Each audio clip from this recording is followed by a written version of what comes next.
Well, let's go across and welcome in Saurabh Jain, Head of Fundamental Retail Equity of SMC Global Securities, joining us from Delhi, and Ranak Merchant, Senior Technical Analyst of Sushil Financial Services Private Limited, who joins us from Mumbai. First up, we have with us Umesh, who calls in from Karnataka. Hi Umesh, what's your query? Sarju will be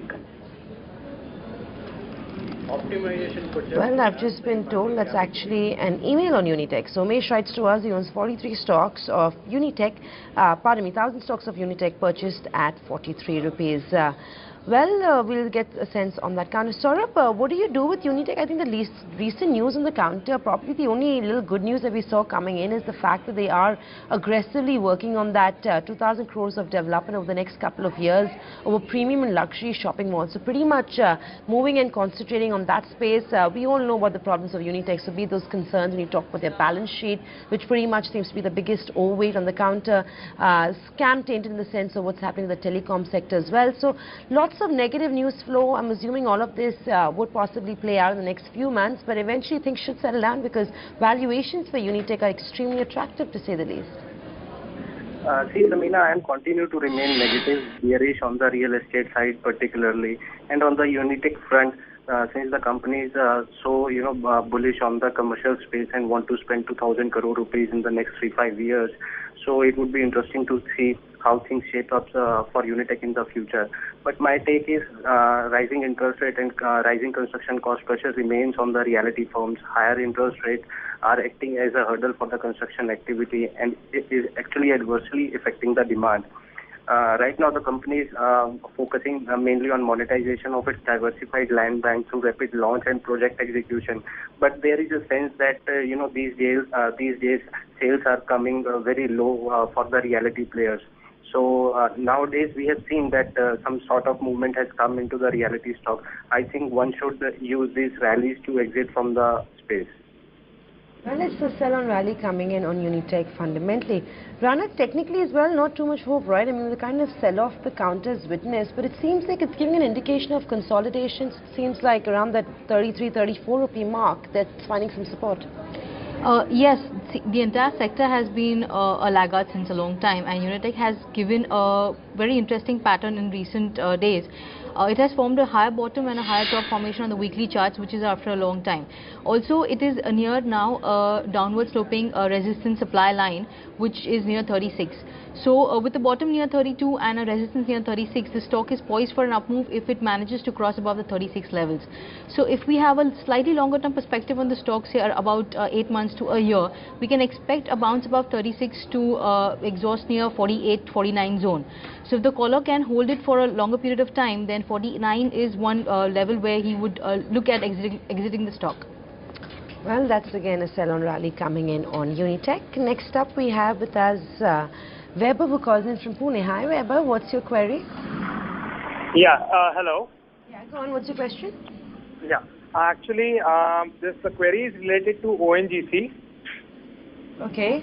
I bought 20 shares of ONGC like few weeks back at 288 rupees. Okay. So I would like to know whether I should hold on to them, taking consideration into the current market price, or should I sell them?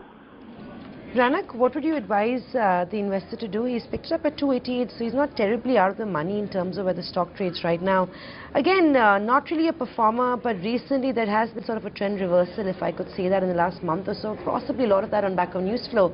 What do you do with ONGC at 280? Hold on, use this as an exit point, or actually hold on to that stock? Yes, ONGC is beginning to give signals of a small rally. Now 275 is a base for the stock, but the stock has failed to cross over 291, which is its 200-day EMA. So if 275 holds, what we can say is that near 291 to 295 zone, you watch the counter. If it does not cross it and resist it again, then sell near 291 to 295 zone. We do not see a major rally happening in the stock with the FPO overhang. The FPO is delayed for recently, but still the overhang will remain. So 295 is a level where we would say exit the stock. Saurabh, what is your call on ONGC? I mean, it seems like investors will have to be a lot more patient with that ONGC FPO, which now seems to have been deferred up until September for now. Of course, more clarity awaited on that toll subsidy sharing, pretty much linked to the way crude prices are also expected to pan out. In terms of value, fantastic value if you look at an ONGC. So what do? Would you play this out and hold this counter, or you're better off exiting? So the main concerns remains the subsidy burden. In the last fiscal, the government increased the subsidy burden to 38.5% instead of 33%, and this is the main concern for the investor who are betting on the space.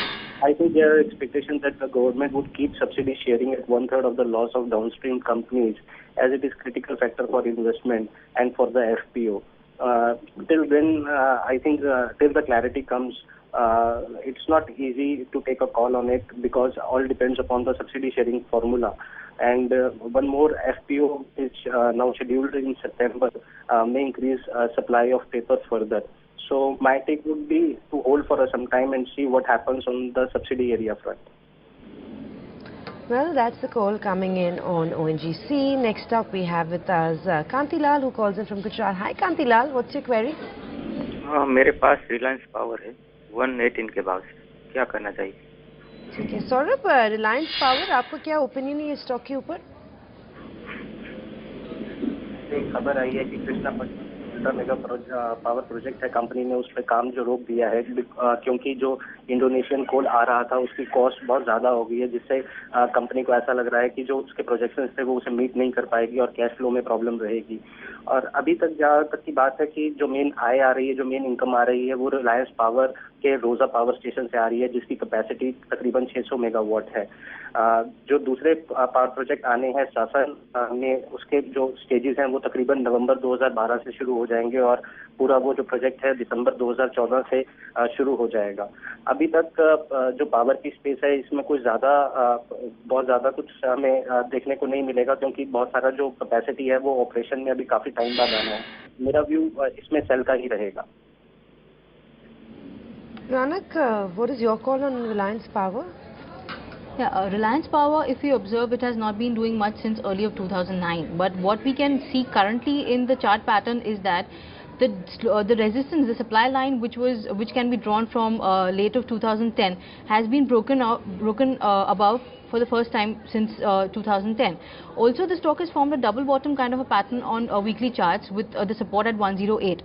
So I wouldn't advise selling at current levels, but if a level of 121 is crossed over, then the stock can definitely test 137 to 140 zone.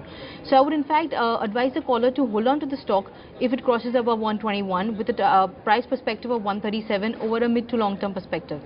Let's go across to our next caller now, who joins us on the phone line. We have with us Saurabh Agarwal, who calls in from Delhi. Hi Saurabh, what's your query?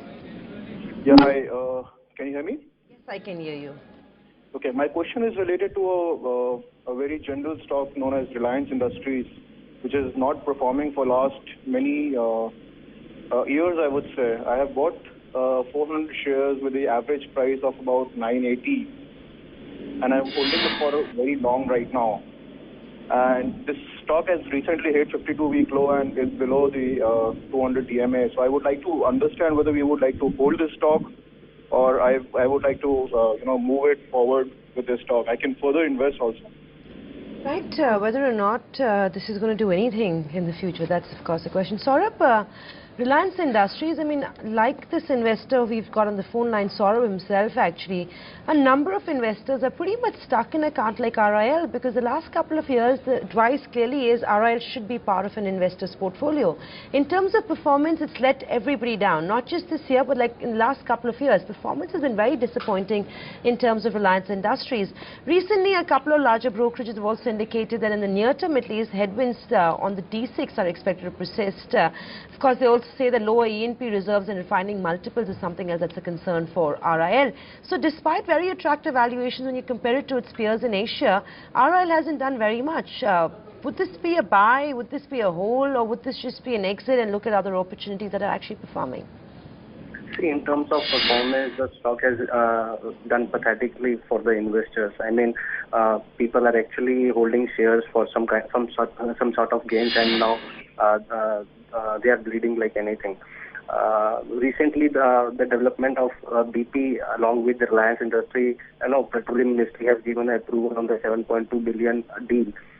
Final call is expected to come in a while by Cabinet Committee on Economic Affairs.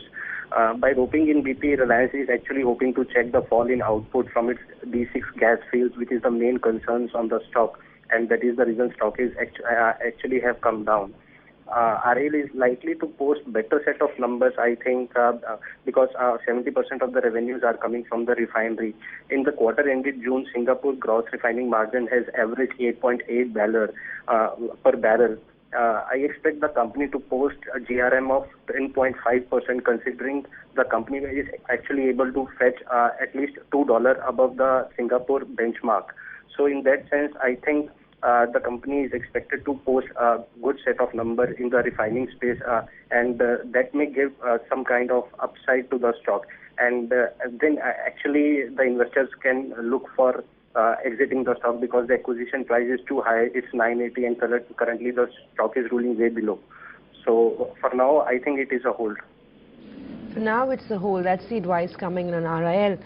Ranak, we went through this hold quite a few months. In fact, when 900 was an important level for Reliance Industries, breached that, even went below 850 in the last few days. Now we trade around that level, but what do you do with the counter, which pretty much is in a downtrend? Yeah, technically speaking, Reliance does not offer much of an upside from what we can see currently.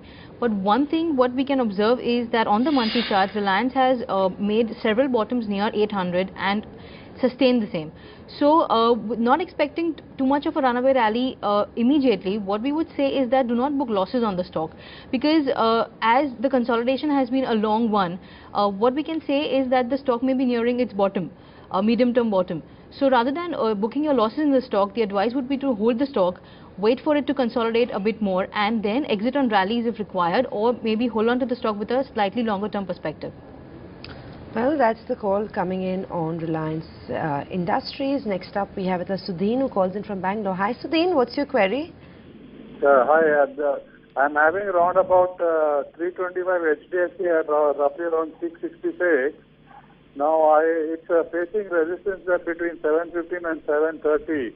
I just want to know if I should sell now and I could re-enter later or not. Ranak, the investor believes the stock is facing resistance and has been stuck in the 715 or 730 zone. Should he exit and re-enter or just hold? Yes, I would agree to him that the stock is definitely facing a resistance in the zone which he's mentioned. In fact, post the results last Friday, we did see some weakness built up in the stock. For the extreme short-term perspective, if he's planning to trade the stock, then we would say that exit at current levels and re-enter at lower levels of around 680 to 650 zone. But if he's planning to hold on to the stock for a longer period of time, then we wouldn't want to time the stock. So depending upon his view on the stock, he can either exit at current levels or maybe hold on for the bigger rally which the stock offers for over a period of time. Well, that's the technical call coming in on HDFC Bank. Saurabh, fundamentally, what did you make of the numbers? Because I think on the face of it, the earnings were very impressive. They've pretty much clocked in a growth of 21% year on year. So on sequential basis, though, I think there was a dip of 26% that came through, which was slightly below expectations. But then what is it that you would do with HDFC Limited? It seems to be quite a performer in every term. See, I would say the results have come by and large close to the expectation. The company decently reported 22% year-on-year growth in profits. If you see the loan disbursement, the company actually managed to grow it by 20%, indicating a strong demand for home loans despite the rising interest rate and exorbitant property prices. More importantly, the company has not seen any major pressure on margins despite the rising cost of funds. The spreads have remained largely in the 2.33 range. The NPA levels are also comfortable. I think for a year's perspective, if investor is is serious about the stock and wants to hold for a year, then he must hold on to his investment. So for 1 year perspective, I think it is a clear hold. For 1 year perspective, HDFC Limited is a clear hold. That's the advice coming in fundamentally on HDFC Limited. Next up, S. Veer Kumar calls in from Tamil Nadu. Hi, Mr. Veer Kumar. What's your question? Hello. Hello, Kumar. I can't actually hear you, Mr. Veer Kumar. What's your query? Yeah, I am Veerakumar. Hello. Hello. Okay, well.